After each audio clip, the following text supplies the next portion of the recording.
Donc Morgan, vous faites un sujet sur le Front National et vous suivez Laura, c'est ça qui a 18 ans et c'est un peu le jeu des 7 familles, votre sujet. Ah bah comme Obélix, elle est tombée dedans quand elle était petite, c'est-à-dire que dans la famille, on a la grand-mère, la mère et la fille qui sont toutes les trois militantes donc au Front National. Et du coup, on va la retrouver où, Laura? Eh ben, on l'a retrouvée tout d'abord dans une réunion publique du Front National et ensuite dans les caves d'un restaurant où on va manger avec elle. D'ailleurs, je vous propose d'y aller tout de suite.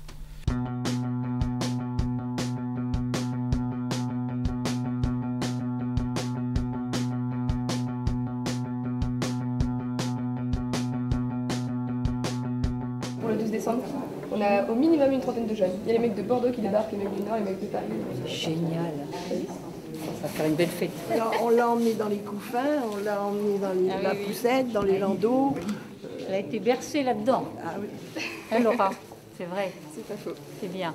C'est vrai. Elle est membre du comité central du Front National quand même. C'est une personnalité. Elle n'est pas encore élue conseillère régionale, mais ça va venir. Donc mon grand-père est là, et là il y a ma tante.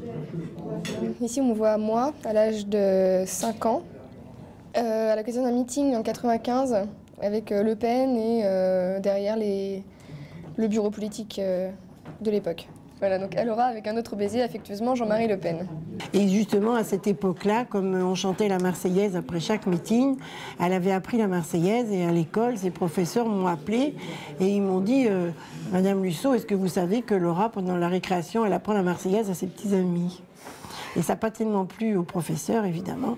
Alors après, on lui a dit arrête de chanter la Marseillaise et elle a continué tant qu'elle a pu.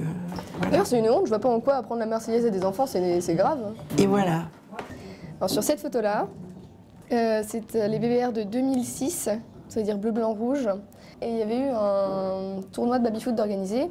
Et les gagnants faisaient un match contre Le Pen. Et moi j'étais l'arbitre du match de baby-foot en fait, c'est pour ça que je suis sur la photo. Alors vous êtes très complice, est-ce que vous avez quand même des petites disputes des fois sur... Non, pas sur la politique, non, pas sur la politique. Non, c'est plus parce que, en fait, je me suis lancée en politique grâce à ma grand-mère. J'ai toujours été derrière elle et elle derrière moi. Voilà. Et Non, en fait, on n'a le pas truc, de grosses disputes. C'est que on t'a dit de pas me couper. Après, c'est sûr qu'il faut des jeunes pour prendre le relais des anciens. Oui, elle groupe quand même pas mal de jeunes. Elle arrive à grouper beaucoup de jeunes hein, qu'avant, si elle n'était pas là, ça ne se ferait pas. Donc Laura, tu travailles demain matin, tu es présidente de région, qu'est-ce que c'est ta mesure phare? Je me réveille demain matin, je suis présidente de région. Donc déjà, je prends un café. Et puis, j'axe la politique de la région sur l'emploi. D'accord, et comment tu fais? Je soutiens la croissance parce que la croissance, c'est de l'emploi. Et qui, selon toi, a le plus besoin de ces emplois?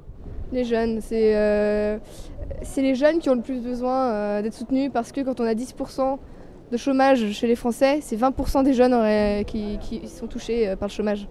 Comment ça s'explique pour toi? Ça s'explique par le fait que les jeunes ont moins d'expérience, ont des diplômes qui valent de moins en moins, parce qu'ils se mettent dans des filières où c'est bouché, parce qu'on ne soutient pas les métiers qu'on devrait soutenir, parce que voilà, c'est un ensemble de choses qui font qu'aujourd'hui le chômage est un problème grave et qu'il va falloir de toute façon résoudre le problème. D'accord, bah merci Laura.